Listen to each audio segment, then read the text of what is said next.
ఉషోదయం ప్రేమించు కాపరి ఉషా కిరణాలు ఉదయకాలపు వాక్య ధ్యానమునకు మిమ్మల్ని ఆహ్వానిస్తున్నాం.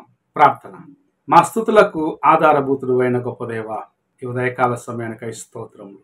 తండ్రి, మమ్మల్ని ప్రేమించి ఈ దినము నీ వాక్యం వినుటకి ఈ తరుణం ఇచ్చినందుకు స్తోత్రములు చెల్లించుకుంటాం. కార్యక్రమం నాయన ప్రతి దినము ఆసక్తితో వీక్షిస్తున్న ప్రతి ఒక్కరిని మీ హస్తంలోకి అప్పగిస్తూ మీ యొక్కనైనా మెండైన దీవెనలతో నాయన వారిని నింపి నడిపించమని వేడుకుంటూ ఈ దినము ఈ వాక్యం మాకు ఆశీర్వదించి అనుగ్రహించమని యేసు పరిశుద్ధ నామమున అడిగి వేడుకుంటున్నాను పరమ తండ్రి, ఆమేన్. ఈ ఉదయకాలపు వాక్య భాగము ప్రకటన గ్రంథము 16వ అధ్యాయము 15 మరియు 16 వచనములను చదువుకుందాం. హెబ్రీ భాషలో హార్మగెద్దోను చోటుకు వారిని పోగు చేసెను. ఇదిగో, నేను దొంగవలే వచ్చుచున్నాను. తాను దిగంబరుడుగా సంచరించుచున్నందున జనులు తన దిశమలను చూతురేమో అని మెలకువగా ఉండి తన వస్త్రము కాపాడుకొనువాడు ధన్యుడు. మనము చదివిన వాక్య భాగంలో ప్రభు నేను దొంగ వలె వస్తాను, మెలకువగా ఉండుడి అన్న కార్యమును మనకు జ్ఞాపకం చేయటం చూడగలము.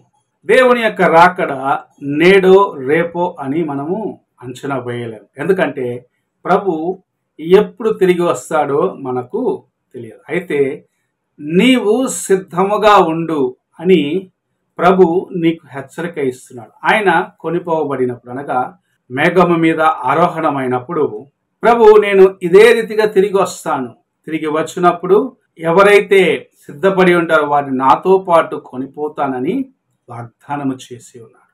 ఈ ఉదయకాలమున ప్రభు ఆయన తిరిగి రానై ఉన్నాడన్న కార్యం మనం ఎరిగి ఉన్నాము.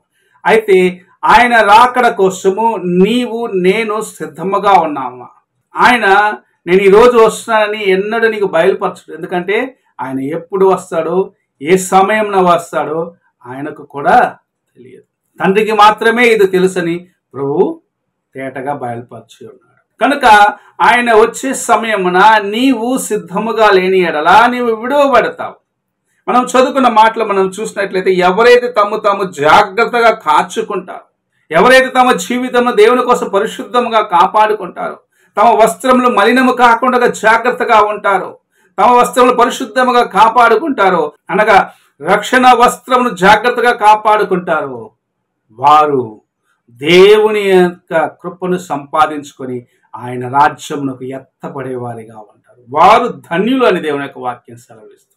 ఈ ఉదయకాలంలో ఆ ధన్యతను నీవు సంపాదించుకోవాలని ఆశిస్తున్నావా? దేవుని రాజ్యంలో దేవునితో పాటు యుగ యుగములు ఉండాలన్న ఆ కృపను సంపాదించుకోవాలని ఆశిస్తున్నావా? లేక లోకములో లోక కార్యంలో చిక్కుకొని నిన్ను అపవాది దోచుకొని దిగంబరుడుగా వదిలిపెట్టే స్థితిలోనే ఉన్నావా? ఒక్కసారి నీ హృదయాన్ని పరీక్షించుకో. ఆది మానవుడైన ఆదామును ఇలాగనే అపవాది మోసగించినాడు. అంతవరకు దేవుని యొక్క కృప చేత తన యొక్క జీవితంలో ఎలాంటి పాపపు మచ్చ లేని వ్యక్తిగా దేవుని యొక్క సృష్టిగా ఉన్న ఆదాము ఎప్పుడైతే ఫలమును తిన్నాడో, ఏ ఫలమైతే దేవుడు తినవద్దని చెప్పినాడు, యెహోవా తినవద్దని చెప్పిన ఆ ఫలమును తిన్న దినమున తాను దిగంబరునిగా ఉన్నానని తెలుసుకున్నాడు. తాను వస్త్రహీనుడిగా ఉన్నాడని తెలుసుకున్నాడు. అంతవరకు దేవుని యొక్క కృప అనే వస్త్రము ధరించుకున్న ఆదాము, పాపమును ఎరుగని ఆదాము ఎప్పుడైతే పాపము అతనిలో ప్రవేశించినదో తన యొక్క దిగంబరత్వాన్ని తెలుసుకున్నాడు. చెట్టు చాటున దాక్కున్నాడు. అపవాది నీ వస్త్రమును దోచుకొని, నీ యొక్క రక్షణ వస్త్రము దోచుకొని నీ దిగంబరంగా వదిలిపెడుతుంది. అలాంటి జీవితంలో నేను విడువబడిన వ్యక్తిగా నీవు దేవుని యొక్క రక్షణ వస్త్రాన్ని సంపాదించుకొని దాంట్లో ఎటువంటి మచ్చ లేకుండా నీ వస్త్రములను దేవుని కోసం కాపాడుకొని పరిశుద్ధంగా కాపాడుకుంటూ ఆయన ఎదుర్కొనే అనుభవంలోకి రావాలి. దేవునితో పాటు దేవుని కోసం నిలబడాలనేది ప్రభు యొక్క ఆశయం. ఈ ఉదయకాలంలో ప్రభు ఆశించిన కార్యము నీ జీవితంలో నీవు సంపూర్ణము చేయగలవా? దానికోసం ఆశ కలిగి ఉన్నావా? లేక లోకమును చూస్తూ ఆయన రాకడ ఆలస్యమవుతుందిలే, ఎప్పుడో ఆ దినంలో నోవా కాలంలో జనులు చెప్పిన రీతిగా 100 సంవత్సరాలు విన్నాం, ఎన్నో సంవత్సరాల నుంచి వింటున్నాం, నేను చిన్న వయసు నుంచి వింటున్నాను, అలాంటి మనస్సుతోనే నిర్లక్ష్యపరుస్తూ ఒక దినమున వర్షం కురిసినప్పుడు ఎలాగైతే వారు గొగ్గోలు పెట్టినారో అలాగూ నీవు కూడా అలమటించే దినం వస్తుంది. అలాంటి స్థితికి నీవు వెళ్ళకూడదని ఈ దినము ప్రభు నీతో నాతో మాట్లాడుచు ఉన్నాడు. సిద్ధముగా ఉండమంటున్నాడు. ఆయన ఎప్పుడు వస్తాడో, ఏ సమయంలో వస్తాడో ఎవ్వరికి తెలియదు కనుక మెలకువగా ఉండమని మనతో మాట్లాడుచూ ఉన్నాడు. మెలకువ కలిగి ఆయనను ఎదుర్కొనేదానికి సిద్ధముగా ఉందాము. ఆయన వచ్చినప్పుడు ఆయన రాజ్యంలో వారసులుగా ఉండుటకు ప్రభు మనకు సహాయము చేయునుగాక. ప్రార్థన చేసుకుందాం.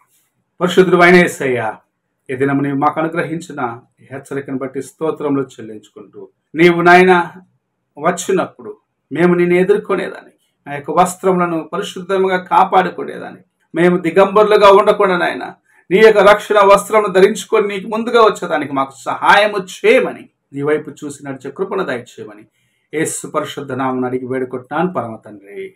ఆమేన్. తండ్రి అయిన దేవుని ప్రేమ, కుమారుడైన క్రీస్తు కృప, ఆదరణకర్తైన పరిశుద్ధాత్మక సహవాసం ఇప్పుడు ఎల్లప్పుడూ తోడై ఉండి సదాకాలము నడిపించును గాక. ఆమేన్.